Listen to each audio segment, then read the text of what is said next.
Okay, perfect. All right. Welcome everyone. I'm gonna pass it over to Laura to introduce the meeting this evening, give you some updates, go through the agenda, and then we have a pretty packed schedule for the next hour and a half. So let me go ahead and share my screen, as I keep saying I will do. All right, hopefully everyone can see this. Let me know if it's a little small. I'm trying to juggle multiple different apps on my screen here, but hopefully that works. All right.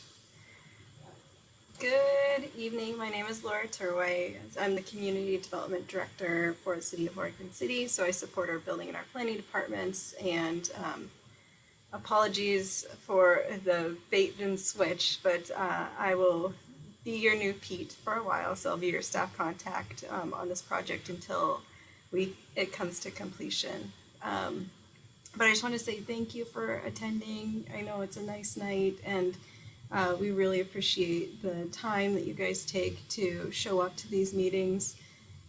Meetings can sometimes never really be at a convenient time, and we all have busy lives, so I really do appreciate you guys putting thought into the future of Oregon City and helping us out. I did want to welcome the new faces that we have in the group and offer at any time for new faces or faces that we've seen before, give me a call or contact me, and we can talk about the project and get caught up to speed. So for the project updates, it's really just staff change.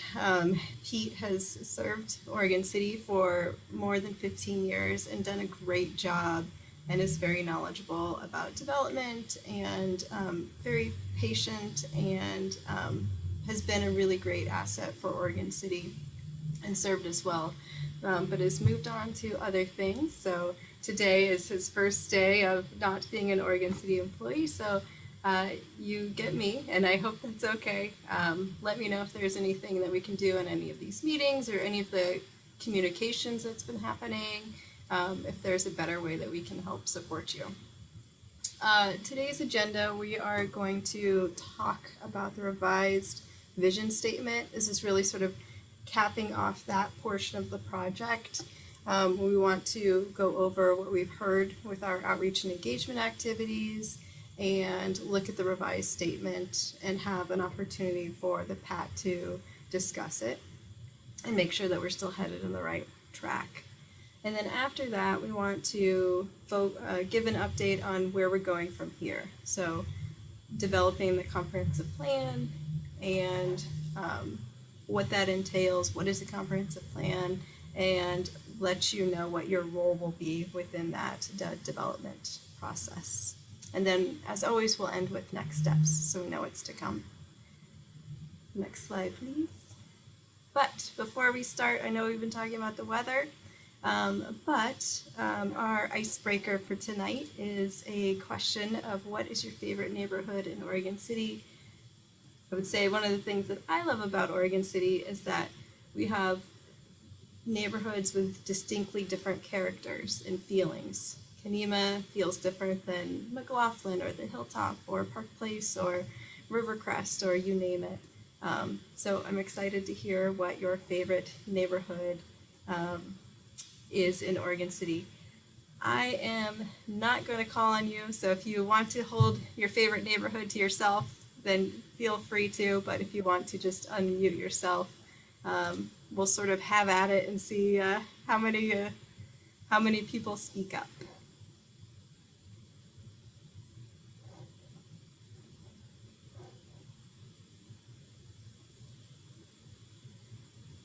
Any takers? I can break the ice. I'm one of those faces that hasn't been present for the last couple of meetings, and I apologize for that. My name's Abe Moland. I work for the Clackamas County Public Health Division. I'm the Health and Transportation Impact Planner there, where I work to incorporate a health lens into transportation and planning projects. My favorite neighborhood is McLaughlin. When I bike to work, the hills along 9th and 10th give me some special time to do some deep introspection into my soul as I rally to continue up those hills and not stop and walk my bike up. So it holds a special place in my heart and my quads as I bike. So glad to be here. Great answer. Anybody else? I see Bob, you've unmuted yourself. Well, I like Park Place because that's where I live. But I also like Two Rivers because that's where Home Depot is. I'm sensing a theme with HVAC and Yeah. all right. Anybody else? I can go. I live in Gaffney Lane. I like Caulfield because of the trail system on the campus. I like to exercise and explore the campus. Wonderful. I'll share. My name's Heidi. I'm an at-large member for this committee. I live in the Tower Vista neighborhood, which has some nice parks, Wesley Lane and Chapin Park. The neighborhoods are pretty walkable and safe. And there's been construction in the decade that I lived here, but right now it's pretty much done. And so I feel like things are settled as a neighborhood.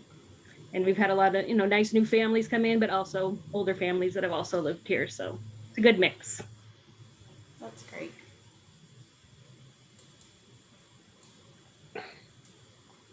Richard? It's an interesting question because I've lived here for 6 or 7 years. I live right outside city limits off of Holcomb Boulevard. And I don't have a sense of, because I live in the country, do I live in a neighborhood? I don't think so. What are the names of the neighborhoods? I don't know. Where are they? So I don't have a sense of the organizational scheme of neighborhoods. My son and his family live in Berkeley Hills. Is that a neighborhood? It is, yeah. Okay, good. Well, so I oftentimes walk with my grandkids down to the park. Perhaps it's called Berkeley Hills Park. It's a lovely area. So that would be a favorite if that's a neighborhood. That's wonderful. Well, by the way, I'm also with the Homeless Solutions Coalition. So I'm keenly interested in what we're doing within this vision that will help to reduce homelessness and provide housing. Wonderful. Anybody else want to mention their favorite neighborhood before we move on?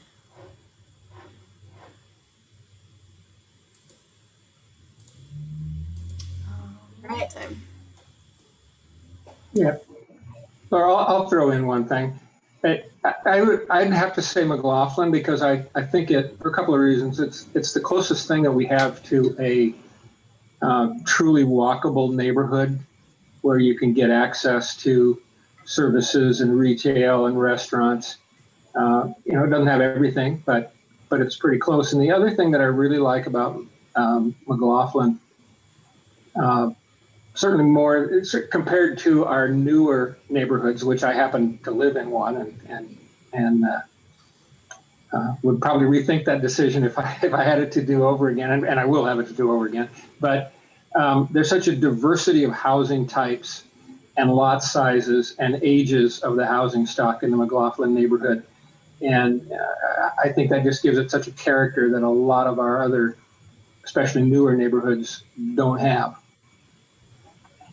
If I can add, Mike, I completely concur with your assessment. The McLaughlin neighborhood is my favorite neighborhood in Oregon City for all those reasons: the walkability, the diversity of housing types. It's a very great neighborhood, and I love it. So, thank you for sharing. Great. Awesome. I'll move us along, Laura. Wonderful. Yeah. So you did already give us a staffing update. I don't know if there's anything else you wanted to share before we dive into the rest of the presentation.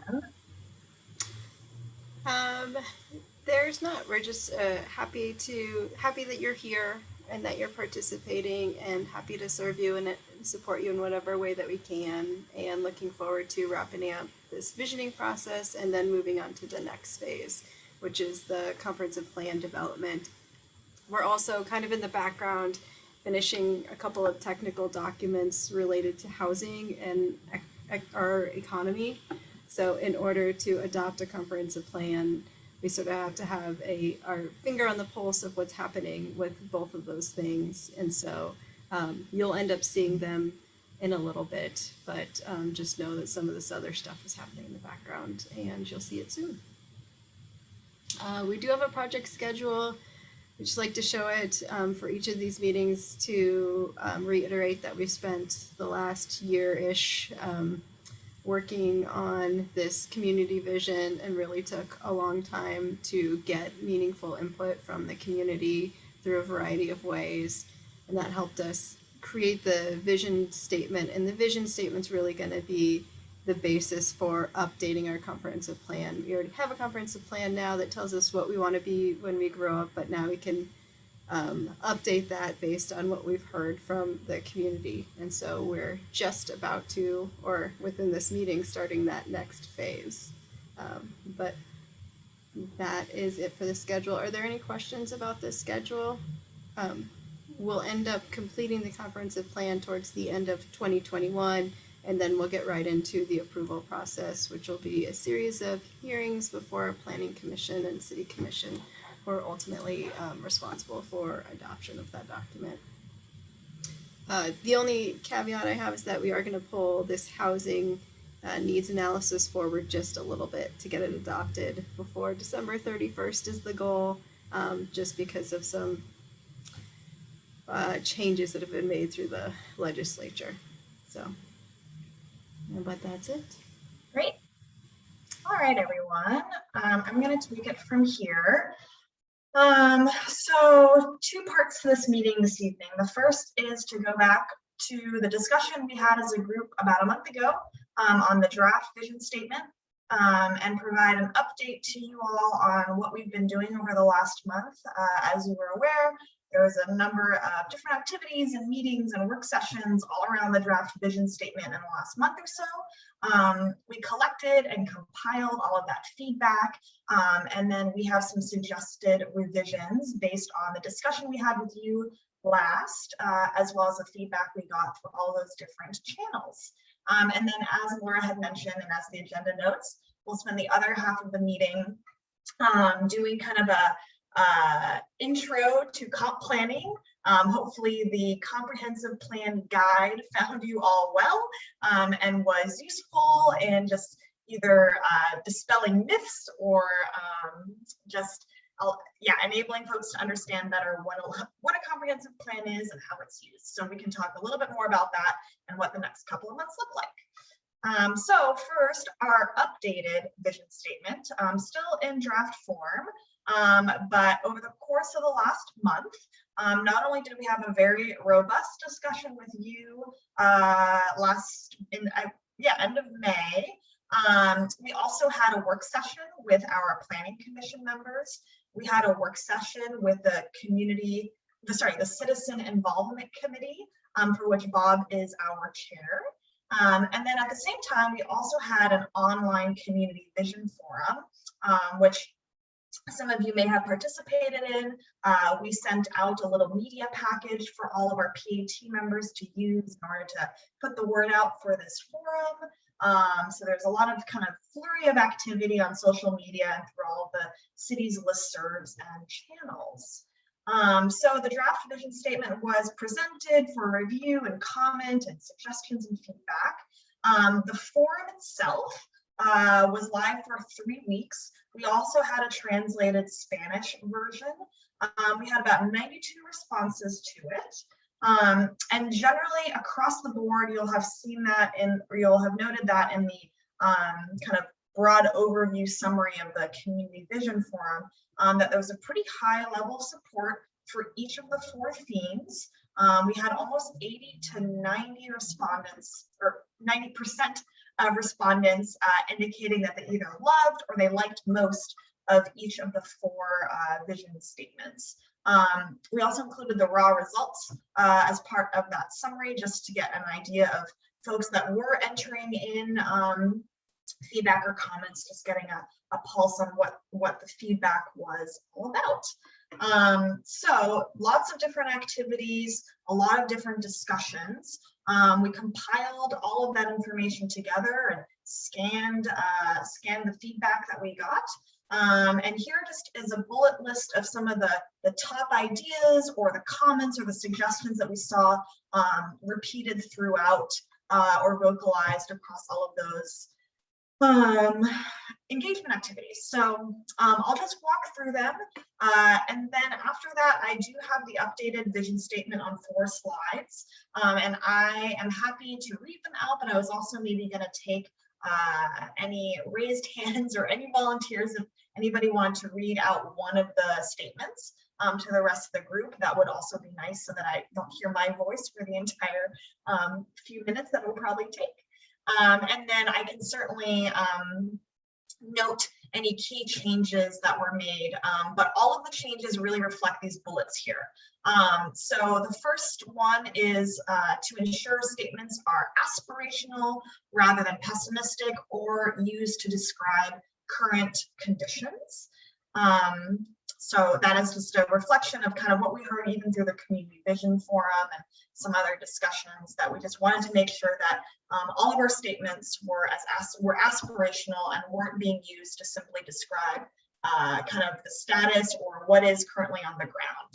After all, it is a 2040 vision statement. We also talked about improving the readability by moving the last statement of each paragraph to the very beginning.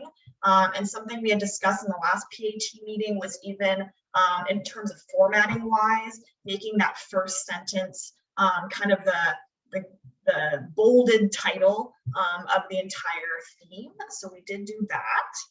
Another comment we heard across a couple of different discussions was making communities singular. So you'll note that now the title reads Healthy Community rather than Healthy Communities, so as to not imply separateness. We also removed some specific tribal names so as to not exclude any. We were informed that there's actually, of course, many different tribes associated with the area, and so only listing out 3 felt a little troublesome. So we did just remove those names. We also heard about elevating the concept of health in that first vision theme.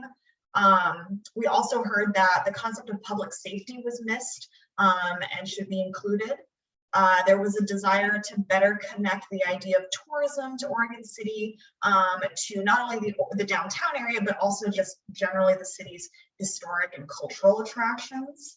There was also interest in really highlighting the fact that not only should we be expanding existing infrastructure, but we should really be maintaining existing infrastructure. So some language was tweaked a little bit for that. There was also a desire to remove specific references to parks so as to not imply any prioritization of them specifically. I heard a couple places that if you say one thing, then it means that, you know, all the focus will be on this one place and not these other places. So there was a desire to remove some of those specific references, though we did keep some other specific references elsewhere. And then the last conversation with the PAT, we also heard the importance of Oregon City's landscape, its topography, its landform, as very important to just the development patterns in Oregon City, and how a lot of the neighborhoods in the city and the city itself is organized around this topography and around these rivers. So that is elevated as well in the last vision statement. So anybody have any immediate knee-jerk reactions or thoughts to any of these bullets before I go ahead and read out the updated vision statements? All right. So I'm happy to start. And unless there's anybody that would like to read this one out, or maybe before I start, does anybody want to read any of the statements out? I can help read. This is Ray. Great. Is there one that you would like to read? Any of them? I mean, I'm transportation focused, but I can do any of them. Great. I'll have you read the infrastructure one. Anybody want to read any of the other ones out loud? I can read one, it doesn't matter which one. Mike, why don't you start with healthy community? Ray will do infrastructure. Anyone want to do economy or nature?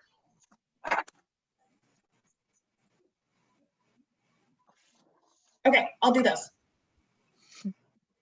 Mike, why don't you kick us off? Okay, healthy community. In 2040, Oregon City is a place of vitality, support, and opportunity. As the ancestral homelands of many Native American tribes and the location of the end of the Oregon Trail, Oregon City lives and breathes its rich and varied history. Oregon City honors its past and looks to the future through education, art, and cultural programming in community spaces throughout the city and the preservation of our National Register Historic District and local conservation district. Residents have access to quality education, and partners such as the Oregon City School District and Clackamas Community College engage community members of all ages in lifelong learning. This culture of learning leads to engaged residents and a diverse, equitable, and inclusive community. People from low income, disadvantaged, marginalized, and communities of color have equitable access to quality of life services that are essential for livability and economic advancement. Police, fire, and medical services help neighbors feel safe and connect residents to services that promote health and well-being. Oregon City is a city of welcoming neighborhoods, both new and historic, that are connected to nature, grounded in a strong sense of place, and foster personal connections. Thank you. Resilient economy. In 2040, Oregon City's economy is vibrant, diversified, and resilient. Oregon City is a thriving town where residents live, work, and play while having access to the amenities of the greater metro region. A variety of diverse housing choices ensures residents have more options to remain in their neighborhoods and be near grandchildren, friends, caregivers, and services. Children growing up in Oregon City have opportunities to stay and thrive. Residents can age in place and meet their housing needs through different stages of life, and our houseless neighbors find shelter and services. A robust economy creates living wage jobs, and a network of small local businesses flourish in a progressive business environment. Visitors come to Oregon City to experience the town's historic and cultural attractions and enjoy the lively downtown, as well as local dining and shopping throughout the city. Community members feel connected at events like the First City Celebration and the Farmers Market. The completed Willamette Falls Legacy Project provides a waterfront destination that serves as the center of economic activity for the community.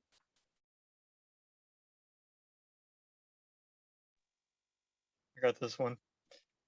Connected infrastructure. In 2040, Oregon City residents are connected physically and digitally.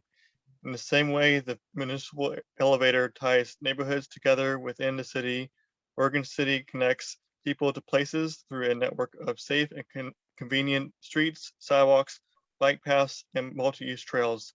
Public transit facilities bring residents to their destinations efficiently, and community members of all ages and abilities can walk, bike, and roll safely between school, work, play, and home. A culture of equity, coordination, thoughtful planning, and physical responsibility guide growth and development.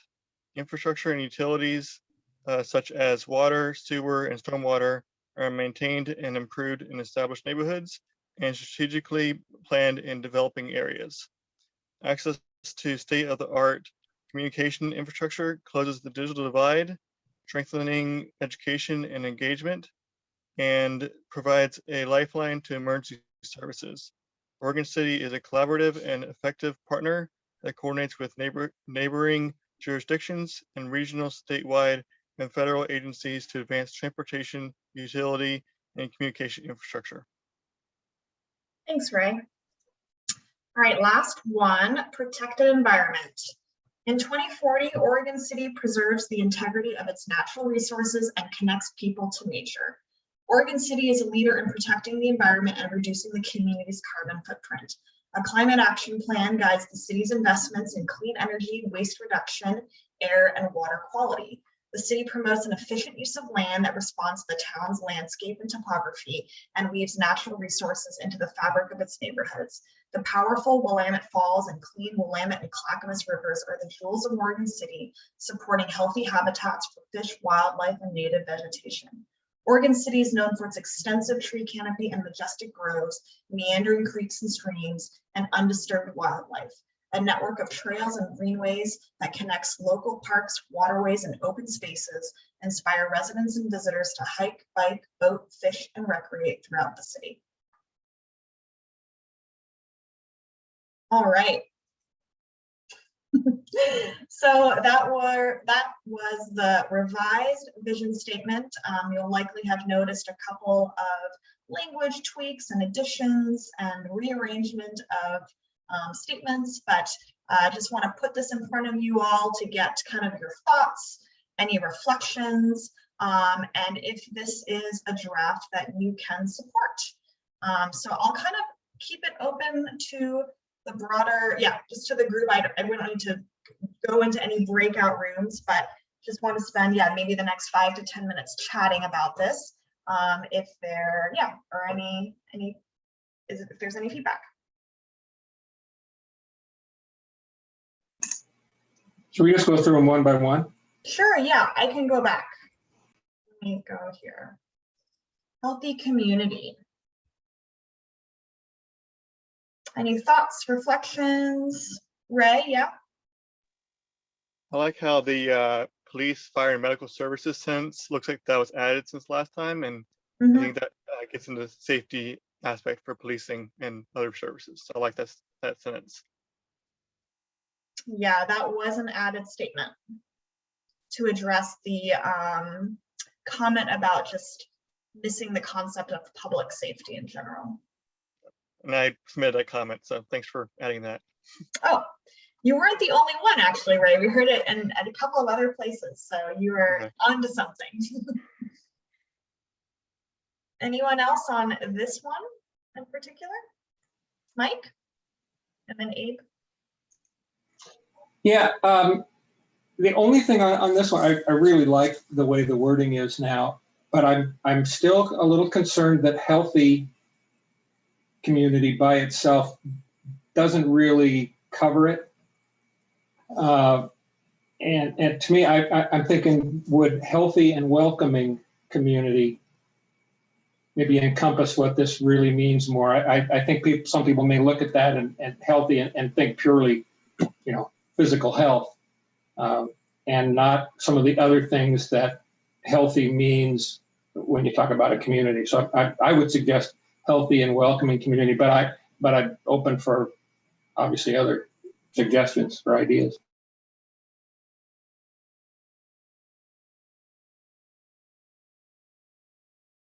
Abe, I think you were next, and then, or unless Heidi, did you want to respond to that? Okay. I can kind of concur with some of my comments there around kind of rounding it out a little bit more and expanding beyond health. Coming from a sheerly like public health perspective, I like where how this has evolved since the first version to this current draft.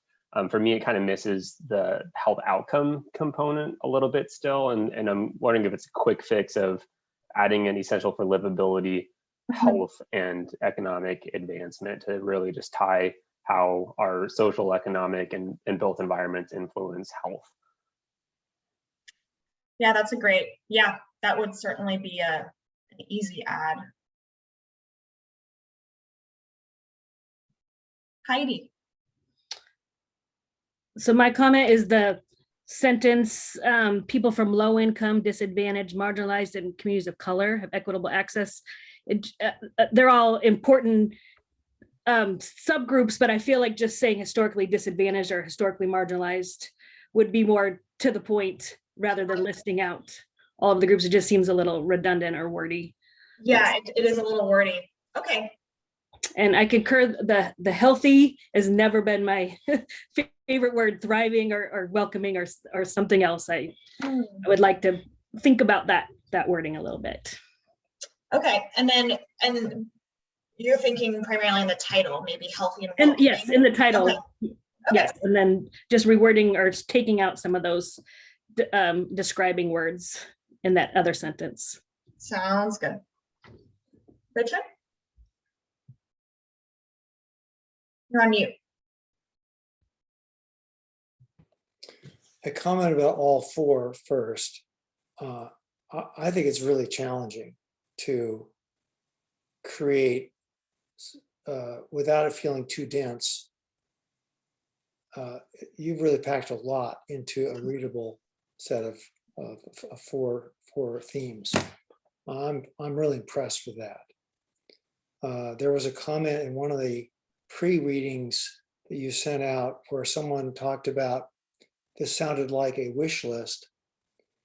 And to me, this is aspirational, and it's going to really test the ability to create a comprehensive plan that creates a pathway to actually realizing the potential of these statements. But overall, this is where I want to live. These describe where I want to live. So I really appreciate the work that's been done. On this one, what really just warms my heart is the sentence about lifelong learning. Is that what it is? Somewhere in here. Engage community members of all ages in lifelong learning. Yes, this idea that we are a community that learns and grows individually and collectively. That's very, very sweet. I want to live in that kind of a community. So I appreciate that part of this one a lot. Thank you. Thanks, Richard. And this is all of your work, so you should be proud of all I worked on it all by myself. No, it's your work. Thank you. Any other thoughts on this one before I move to the next? All right, seeing none. Just small wordsmithing. Don't ever start a sentence. Sorry, Denise? Don't start a sentence with the word as. That's just wordsmithing. So we can fix that. Otherwise, I thought it looked good. Thanks, Denise. All right, resilient economy. Any thoughts or feedback on this theme?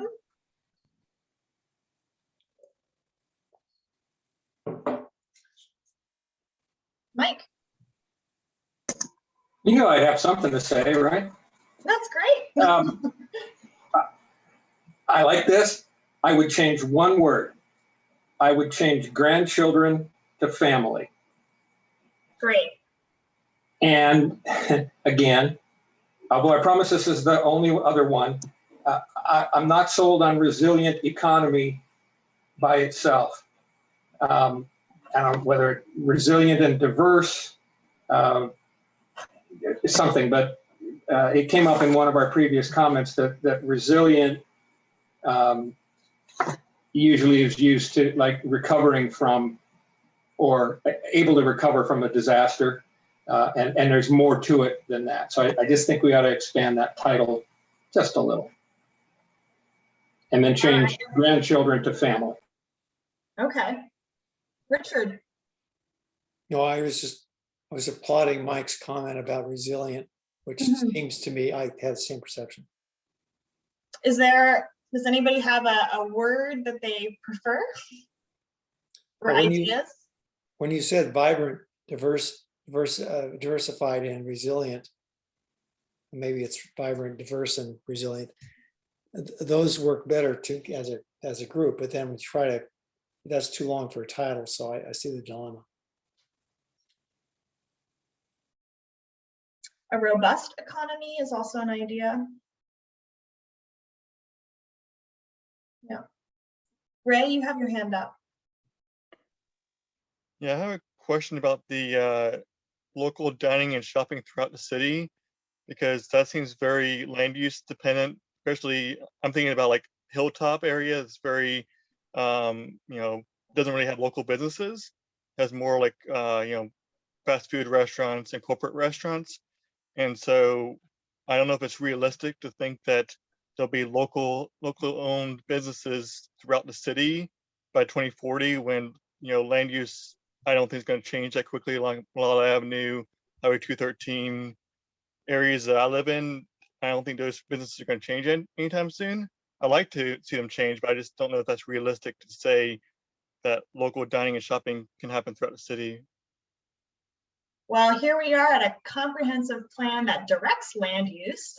So hopefully we will have an updated land use map that is a reflection of the vision statement. And Ray, that may be an area where we might see some changes based on the sentiment for or the desire for a greater variety of local businesses. So that is maybe one mechanism where the comp plan does help direct some of these land use, uses based on the vision and the policy directives in the comp plan. Okay, sounds good. Thank you. Yeah. Mike, did you still have your hand up, or was that a, okay. Did somebody speak up, or did I interrupt someone? Oh, I was just gonna say, I mean, I kind of disagree with Ray in a sense. Like, I know we have more chains up on Hilltop, but we still have a lot of small business.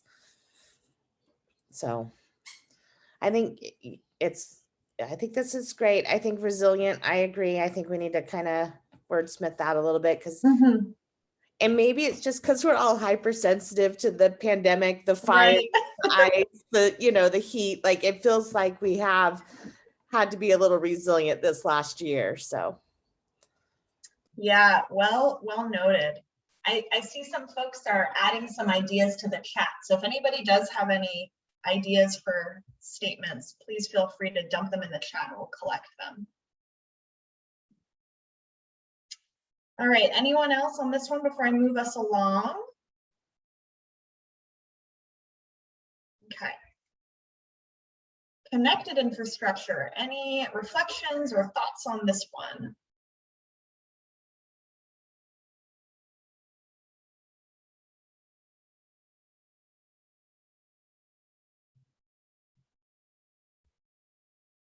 Ray, let's start with you and then Mike. I have several things, but I guess I'll choose my highest thing first. I was looking at network of safe and convenient streets. I don't know if the city has adopted Vision Zero yet. I know Clackamas County has, and so I don't know if the city is looking at adopting that between now and 2040 to make it where safe definition means Vision Zero, where zero fatalities. And so I'd like to see a stronger statement on safety. Thanks, Ray. Mike? Two things. Walk, bike, and roll. I'm not sure that we need to have roll in there. I think walk and bike covers it. And the other thing, right about the middle of the paragraph, the phrase about a culture of equity, coordination, thoughtful planning, and fiscal responsibility guide growth and development. There's a balance that we always fight: growth and development and small town feel. And all the community comments, if you go back through all the comments, one of the most common phrases that came up was protecting our small town feel. And I don't see that anywhere in this statement. So I'm wondering maybe if that sentence could have a phrase added to it where it said, a culture of equity, guide growth and development while protecting our small town feel. Great point. To me, that kind of gets to it. On the one hand, we know we're going to have growth and development, but we've got to balance that with our small town feel. Right, managing it, yeah. Great. I will also just quickly note the walk, bike, and roll is just an added or an homage to Safe Routes to School. It's their trifecta description of how kids move around. but we can certainly drop it. I just wanted to give a little bit more background on some of the verbiage that is included. Oh, I mean, but it's two words. Yeah. And now that I know that there's a reason behind it, I'm cool with it. All right. Ray, sorry, Kelly. I wanted to add to the role. I think it does kind of cover us in some of the disability acts with the wheelchair accessibility. So with all the work being done in the crosswalks and things with the shallow curb lines and so on and so forth, I think that's still important. And Okay, now I feel dumb. I didn't think of that. That's I not I the apologize. And honestly, any of these, it's perspective, right? Like I have a friend who currently now is in a wheelchair. So my exposure to that has been heightened. So prior to that, I wouldn't have probably thought of it. And the other thing I just wanted to say, and I maybe Denise can chime in on this one, but we're going through some rebranding with Oregon City as Oregon's hometown. So maybe we can kind of use some of that verbiage to make that connection when we're saying we're trying to keep our small town feel. Maybe we can just kind of cross that bridge with what the city's doing. Excellent. Thanks for that information, Kelly.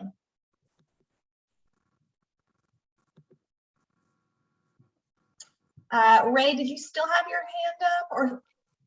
I forgot to take it down, but I do have a comment if no one else is speaking up. I don't want, yeah. I'll have Heidi go first, and then I'll come back to you. Just in terms of the national infrastructure plan, they talk a lot about affordable childcare and ensuring that our childcare system is sustainable. And so I didn't see that mentioned here in our infrastructure. And it's definitely an issue of that people have faced this year and continue to face looking in the future. Thank you, Heidi.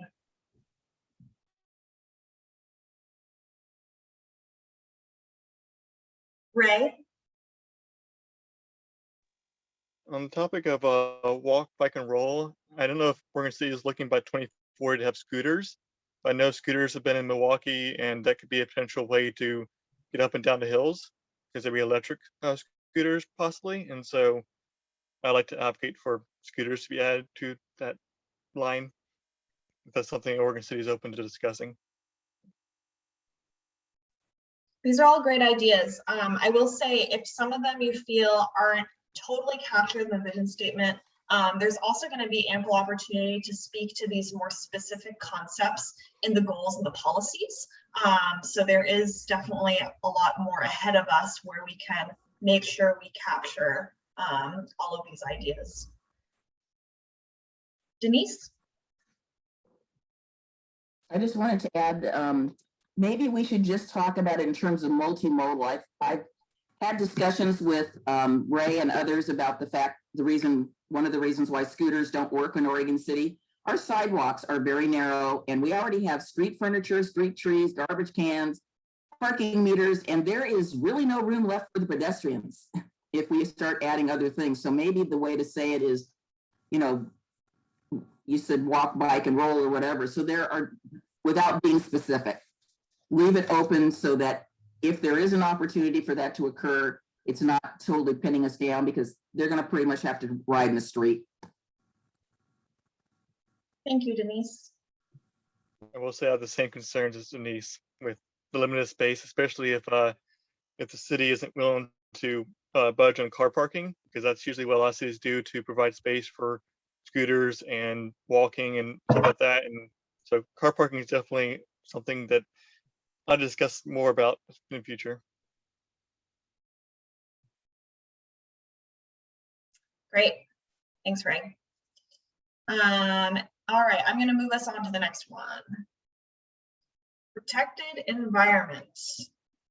Last theme here. Any reactions or comments?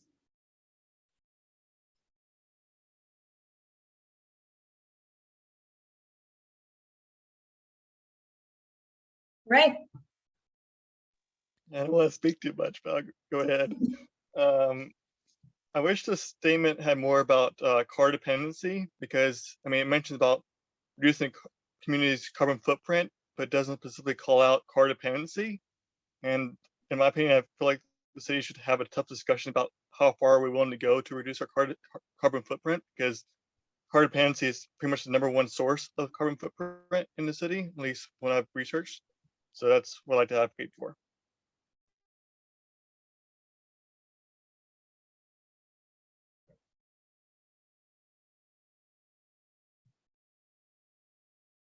Any other thoughts or reflections?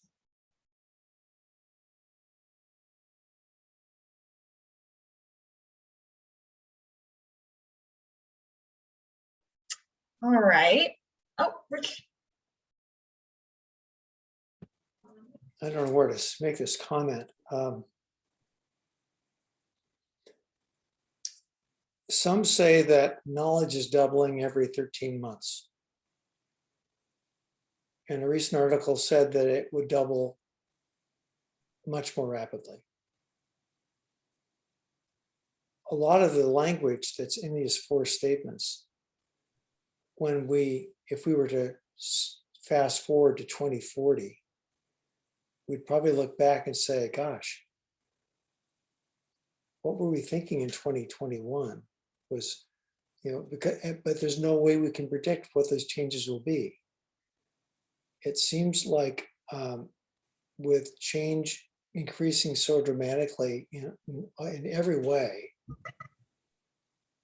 that the ability for our community to thrive is going to be dependent upon our ability to be innovative and adaptive, being able to turn on a dime when conditions change and we have to adapt and adjust or falter. So that's one of the reasons I like the lifelong learning statement in the earlier comment. But I'm just wondering if, and I said, I don't know, I'm sure this comment fits, but are we articulating the idea of our ability to be adaptive to an extraordinarily rapidly changing world and environment? I mean, social environment, political environment, environmental, and so on.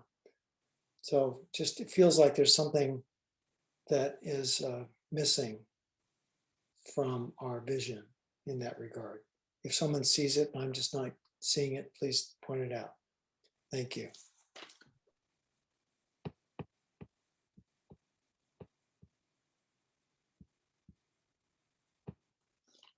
Mike and Abe.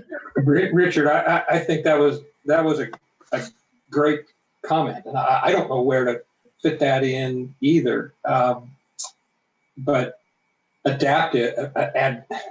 adaptation is going to be critical. I mean, who would have said 2 weeks ago that we were going to have 107 or 108, whatever it was, degree temperatures in Oregon City in the month of June? I mean, we're going to have to adapt a lot longer than a 20-year window. And that kind of, Richard's comment kind of made me think of something that I've been thinking about, and Laura or Aeneas may need to address this. The OC2040, I believe the reason that it's 2040 is the state mandates a 20-year update or review of our comprehensive plan. But we've got all these statements saying in 2040, but some of these we're either there or we want to get there way before 2040. So I'm wondering if we even in these statements should be saying in 2040, just have it say Oregon City is a place of vitality, support, and opportunity. And we're working on that every day, not just in 2040. And how we tie in Richard's thoughts about being adaptable, I don't know, but I think it does need to be in here because for all the reasons Richard said, who knows where we're headed. Thanks, Mike. Abe? Yeah, two quick things. I feel like adaptable or adaptability or adaptation is one of my favorite words to pepper into any type of planning document for both climate change reasons or pandemic reasons, and just the general sense of the unknown that we're heading into. And then I guess another thing that I picked up on this conversation is just incorporating more inclusive language into the 4 theme areas. And to that note, on what we see on the protected environment side, I'm wondering if we could add a network of accessible trails and greenways to make that more inclusive and kind of lean into the role language that we were discussing earlier. Great. Thumbs up. Excellent. Thanks all for that feedback. So we definitely have some concrete suggestions and some additions and some light revisions to make here. So my plan is to compile all the notes that we have from this discussion and update this draft to reflect your comments. And then in terms of where this is going next, so we'll update this draft and we will share it with you. Will be presented to Planning Commission and City Council. I think they have one more work session to review this, and then it will be adopted by City Council at the end of July, or presented for adoption at the end of July. Mike, did you have your hand up? Did you have a question on process or next steps? Okay.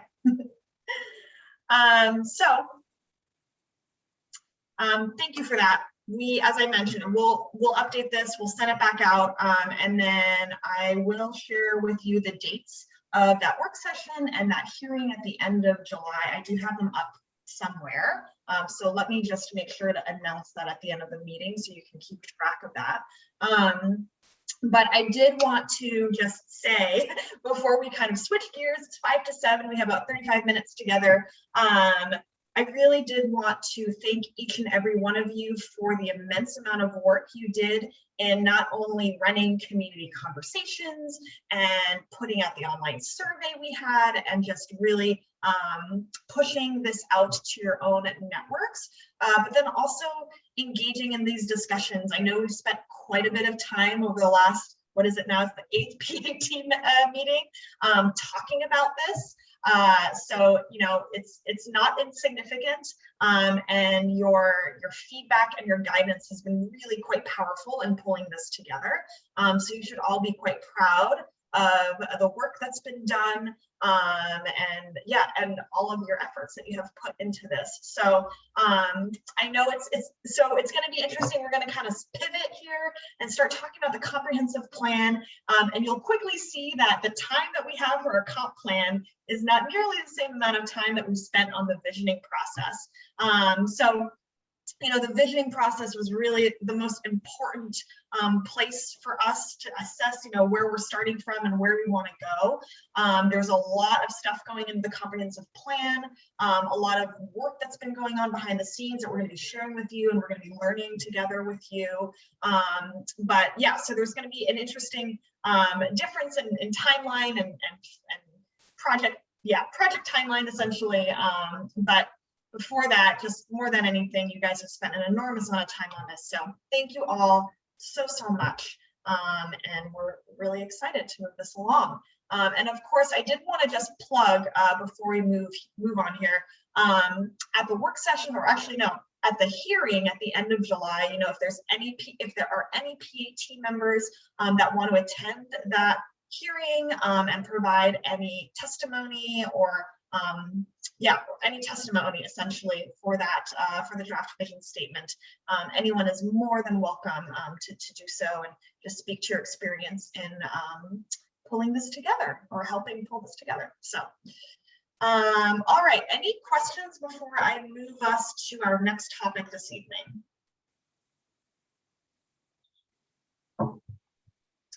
Okay. All right, we are going to change gears. We are going to talk about how and what is a comprehensive plan, how we develop it, what do they look like, how are they used, who uses them, etc. So hopefully all of you were able to at least scan the guide to creating a comprehensive plan. Our hope is that guide just helps kind of lay out some key facts about comprehensive planning. We're also, of course, here to answer any more specific questions you might have. It's a pretty kind of land use heavy, well, it is a land use planning document, but it's got a lot of different components to it. And I know not everyone here has a background in policy or government or planning or anything of that nature. So I know some of this is probably brand new. And so, yeah, our hope is the guide helps just lay out some of the key concepts and considerations. So this is primarily just informational for you. I was really just recapping the guide. Oh, I forgot I included a slide. I just wanted to share with you. We've done 2 of 3 steps and we're moving on to the green bar here. So yeah, that's where we are for vision to comp plan. So what is our comprehensive plan? A comp plan, more than anything, is kind of the city's leading policy document. It is a land use document first and foremost. It directs all land uses, natural and man-made systems and services, so services directed by the city, over the next 20 years. There are 19 statewide planning goals that direct the development of comprehensive plans.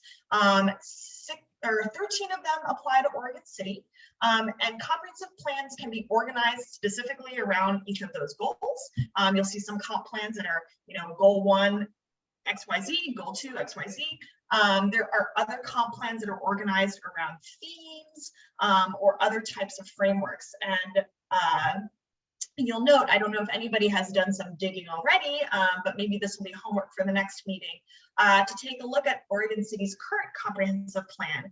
And you'll see that the organization of the current comp plan is by statewide planning goal. And the organization of the update to this plan will be by our 4 themes, which is obviously directed by the vision statement. So yeah, a little bit of a reorganization of the document itself. And the purpose of that is so that the document better reflects community priorities. So it's really just taking statewide information and making it Oregon City centric. And the comprehensive plan, how is it implemented? We've kind of started at a 40,000 foot level, creating a really lovely and aspirational vision statement. What does that mean in terms of land use decisions and decision making? So comprehensive plan essentially puts forth a policy framework that includes goals and policies that can't really conflict with any other goals or policies of other types of codes and plans underneath it. So the comp plan is primarily implemented through the zoning map and also the development code. Other kind of implementation mechanisms of the comprehensive plan are infrastructure plans. So the city undertakes water master plans, sewer master plans, transportation master plans. It has also concept plans for particular areas like Beaver Creek area.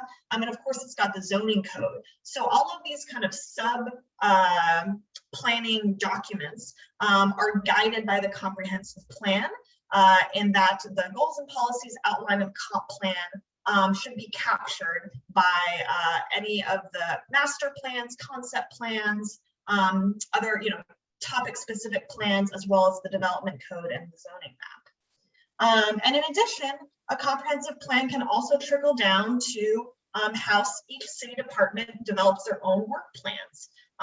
So departments, they budget, they develop work or strategic plans that identify kind of their flow over the next couple of years. And that comes from the goals and the policies of the comprehensive plan.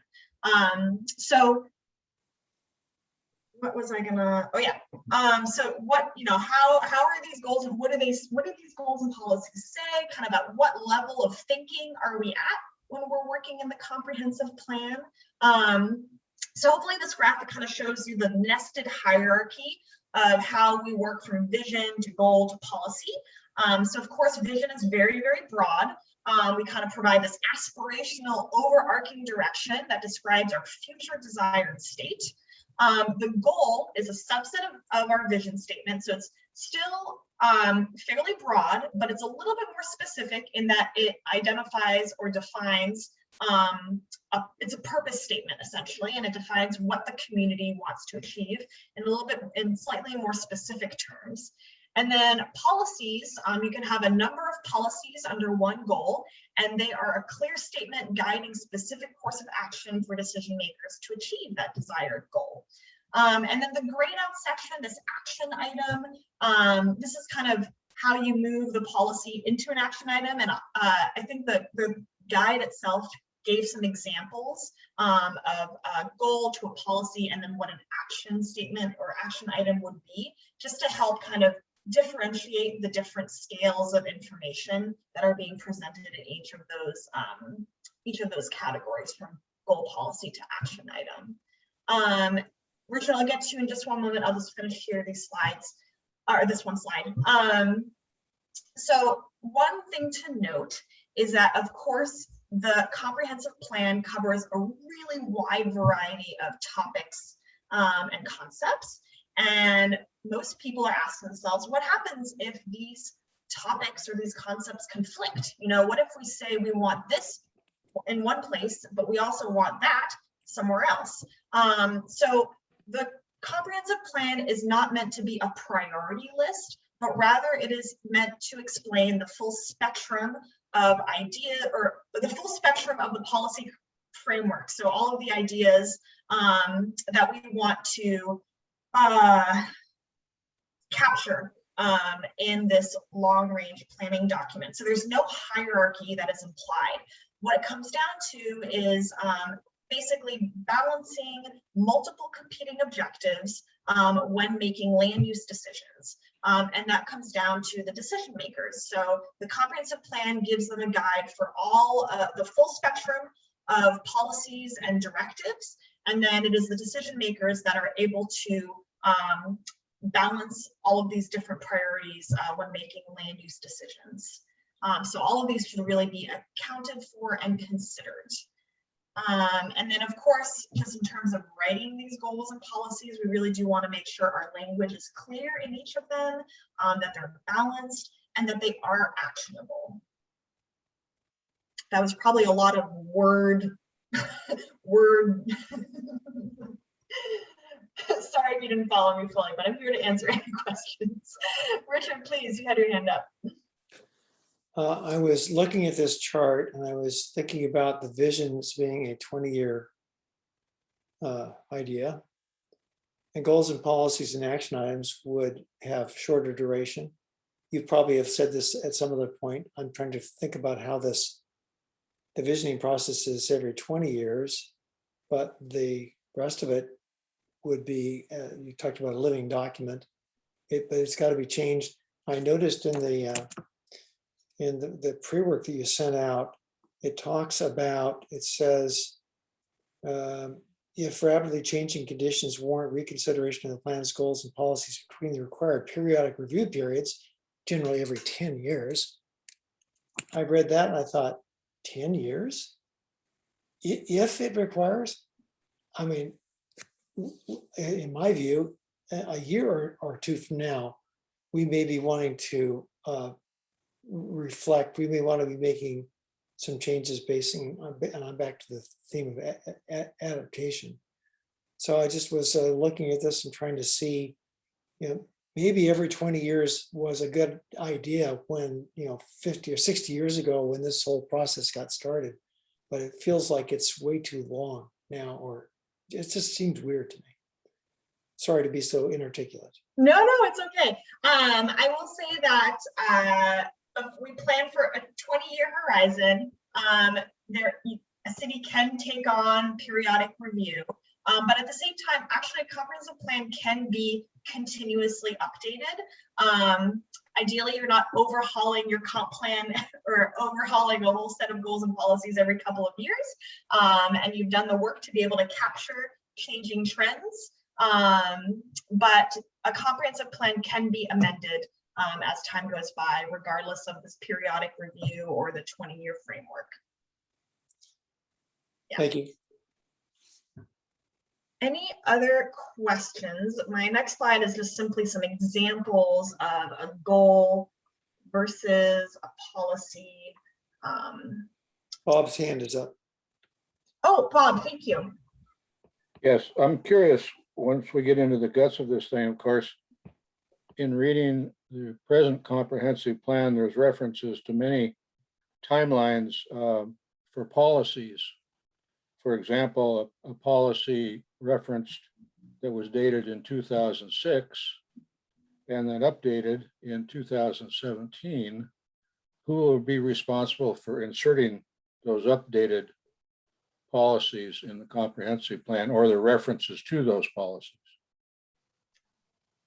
That would be city staff and your planning commission and city council. Okay, thank you. Yeah. Heidi? Yeah, I just had a chance to look over the goals that the city commissioners had are going to adopt. So I didn't know how that would influence this plan. It's a 2-year set of goals, or if this our goal setting would influence that process at all. I was just curious how those two different sets of goals might interact. And Yeah, Denise that's might be able to answer that. Yeah, no, that's a really great question. And I will do my best to answer it, and then maybe someone else can chime in here. But so the city council goal setting, you'll actually, in reading through those goals, I think a lot of them are pretty well captured in the vision statement already. My understanding is I see those council goals as the way, the lens in which the council will use to kind of assess these multiple competing objectives that often come up in land use decisions. And so will be essentially the lens through which they read the comprehensive plan through. City council goals will likely change every couple of years as city commissioners and council members turn over.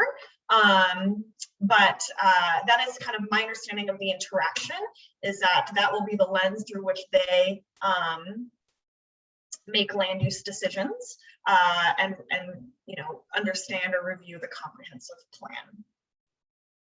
But I would also say that a lot of the goals that come out of those sessions are also informed by the comprehensive plan and are also informed by kind of what's on the ground right now.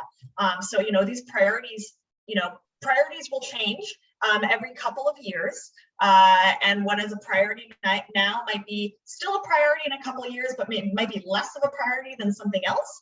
And so we just want to make sure that those council goal setting sessions enable decision makers to make decisions that are reflective of kind of current conditions as we are, and help kind of hone in on the parts of the policy framework that the comp plan lays out that are really relevant to the decision or the current conditions at hand. Denise, please. Well, this is only going to be my thoughts about it. So if you look at what the goals are, they are basically broad, general policy statements with something that is going to get done. So an action item. For instance, we have a policy in there about, and I don't have them right in front of me at the moment, but there's one dealing with, we want to create a climate action plan. So that would follow up with the specific section in the comp plan that talks about climate and about how we want to be a sustainable community. So it's really going to be the implementation part, but they're really parallel documents. It's amazing how close we got to some of the topics we are talking about. And we did this back in, what, February, Laura? Was it February, January? And we did mention several times during the goal setting session, well, we know that this is, something in the comp plan that we want to address. So we want to make sure that, we're keeping that in mind. But if there's a decision that's going to be made, we would rely, especially in land use, we would be relying on the comp plan and the implementing documents. We wouldn't be going back to the goals to use that for any decision making. So does that make sense, Heidi? Yes, thank you. I was just curious on how they interacted or what the significance of both parts meant, both plans or both goals. Right, yeah. And she is correct. They will, we probably will be updating them again, or, we may decide that, gee, we really feel that this goal is still important, so we're going to keep it. It was a different way of doing the goal setting session this time, and I really appreciate it, because the last time I did it was back in 1996, and there's a lot more work in this one, and everybody participated. So it wasn't just the staff saying, here's what we think, but the staff got to weigh in on the whole thought process from the beginning to the end, which I thought was a lot more productive and a lot more collaborative, which I really appreciated. So stay tuned. Thank you, Denise. All right, here I just have some examples that I pulled out from the comp plan guide of goals and policies. I did include the column for the action items. That's not part of Oregon City's comprehensive plan. It'll just be goals and policies. But here are a couple that actually already exist in the current comprehensive plan and are just some examples of level of detail. So when we talk about a goal, it's a little bit broader. So for example, historic resources, a goal could say, encourage the preservation and rehabilitation of homes and other buildings of historic or architectural significance in Oregon City. And then a policy for that would be evaluate the establishment of historic and conservation districts to preserve neighborhoods with significant examples of historic architecture in residential and business structures. So it's a little bit more action oriented. So that's an example. Multimodal travel options. And of course, you know, we can have multiple goals and multiple policies. So there's not only one goal per, you know, topic or concept. There can be several, and of course there can be a number of policies under each of those goals. I will note that Oregon City's current comprehensive plan has an enormous list of goals and policies.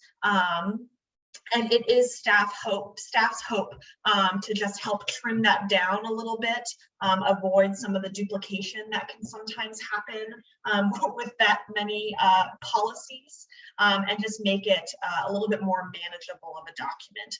So I think our focus here will be kind of compiling and combining some concepts a little bit and coming out with a more succinct or concise list of goals and policies.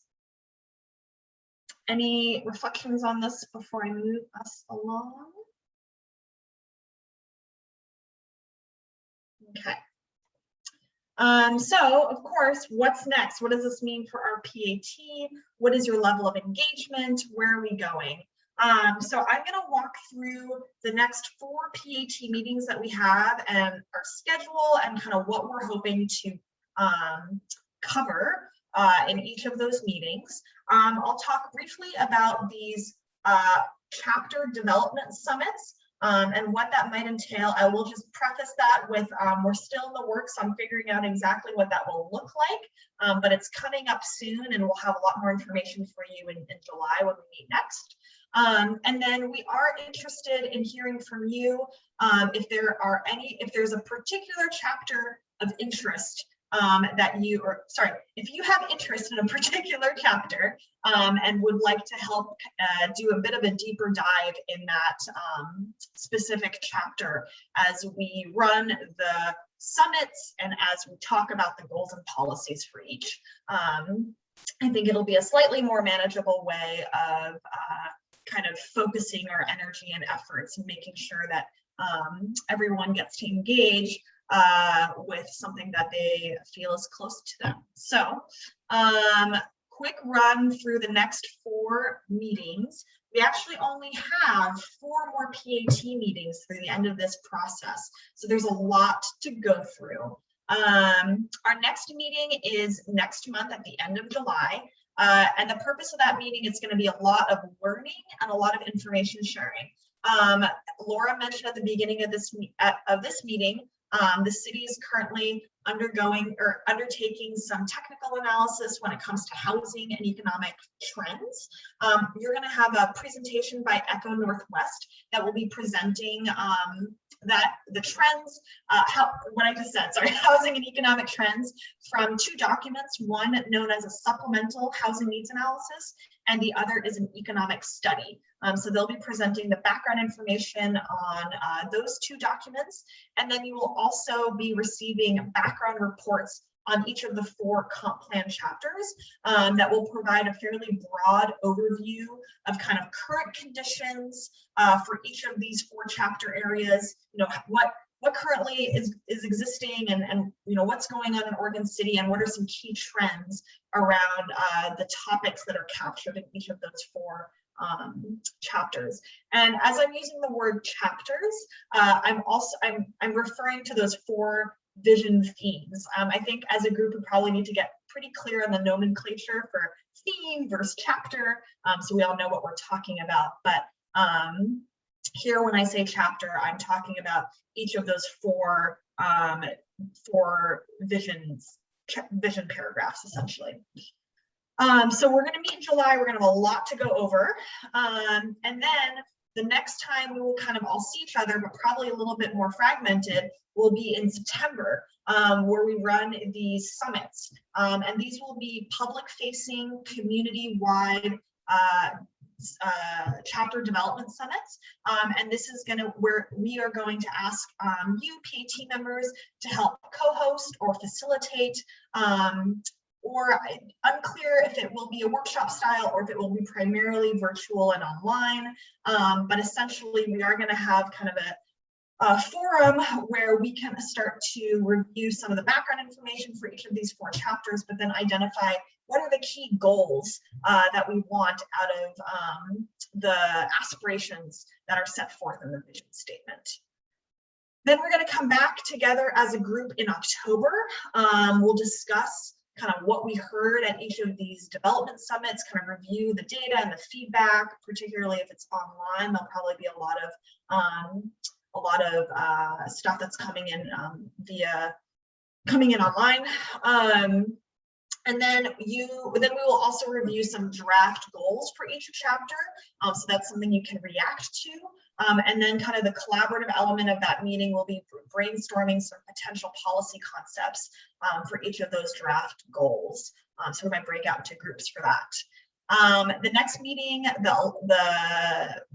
it will be in December. It'll actually probably be early December, just after the Thanksgiving holiday. You'll have a chance to review the draft goals and policies that will essentially make up the draft comprehensive plan, take any feedback and suggestions and revisions, and then we'll come back to you at the very start of 2022, where we will review the final goals and policies, which will essentially be the final comprehensive plan document. We'll probably also share kind of the outline, the overall document itself, what it will look like, kind of the grand reveal. So that is a lot to pack in the next 4 meetings. There's certainly going to be a lot going on in July, and then that will kind of determine the flow more specifically of the next 3 meetings and those summits. All right, that was a lot of information. I'm happy to take any questions, but before that, we have only 8 minutes left. And I am curious if there is anyone tonight that wanted to kind of share out of these 4 vision themes or comprehensive plan chapters, if there's one in particular that you would like to focus on. And I would like to take notes just to see who is interested in what. Heidi. Definitely the healthy communities is one that I'm interested in. Okay. My hope is that we can kind of organize it so that we have kind of an even number of folks for each chapter, but let's just see how it pans out first and we'll take it from there. Ray? I'd like to do connected infrastructure. Okay. One second, I'm just taking these notes. Actually, Christina's taking notes, right? Thank you. Okay, Ray, connected infrastructure. Abe? Yeah, I'd be interested in the healthy communities topic area. Great. Denise? Well, it is so hard to choose, but I'll pick 2. That way we can spread it around. I would say protected environment and resilient economy. Excellent, thank you. Mike? I would say connected infrastructure or resilient economy. Perfect. Bob? Well, since I'm the Transportation Advisory Committee representative, I think I should concentrate on connected infrastructure. Excellent. And I'm also kind of, by default, CIC representative, healthy communities also. Mhm. Great. Kelly? I would choose the resilient economy and healthy communities. Excellent. Richard? I think a resilient economy is my place. Great. Josh? As the representative for alternative housing, I will go ahead and say resilient economy. Excellent. Okay. Riley? I believe protected environment needs a little more love, so I'll be willing to step up there. I love it. Thank you. Okay. Was that everybody? At least on this call? Okay. Denise and Kelly, you both have your hands up, but I don't know if it's new questions or from previous comments. Okay, that is great. Duly noted. We'll provide some more information in July about what exactly that means. Everyone will have a chance to review everything, but of course, I think that, you know, as a large group, we can probably best use your interests and kind of the organizations or interests that you represent to kind of help better guide and do a deep dive in some of those goals and policies that will be coming out for each of those comp plan chapters. So that is great. All right, that's all I had. 5 minutes early after all of that. Of course, just a quick reminder, the next PAT meeting is on Wednesday, July 28th from 6 to 7:30. We'll have Beth Goodman and Margaret Rainman from Echo Northwest that will be presenting all sorts of really interesting information on housing data and economic trends. So you'll get lots of information there, and then we'll also go through each of those background reports for each of the 4 comp plan chapters, and just to make sure that we all understand kind of what are all the different pieces of information and various planning efforts that are ongoing that some of you may or may not know about that are part of the comprehensive plan process. So a lot of learning will be happening there. Any other announcements or final comments? Heidi, you have your hand up. Yeah, it's just been a common question in meetings I've been in lately if we're going to continue in Zoom or if there's some plan on doing something in person. So I just wanted to check in and see that what our situation was. Yeah, thanks for asking. I don't know. Maybe Laura can speak to that.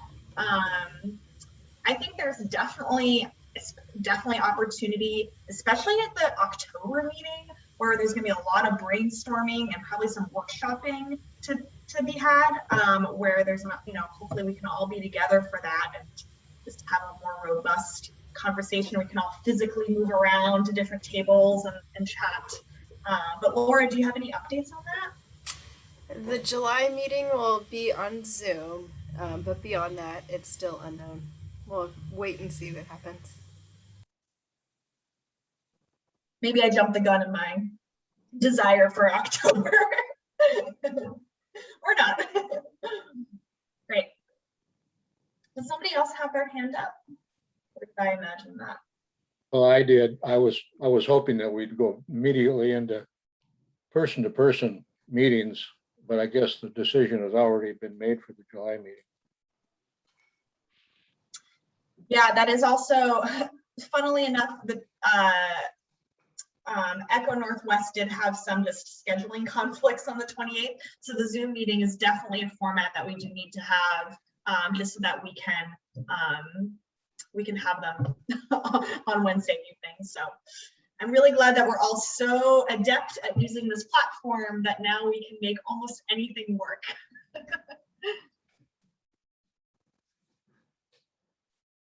All right, I'm going to stop sharing, but if anybody else has any final comments or questions, happy to receive them.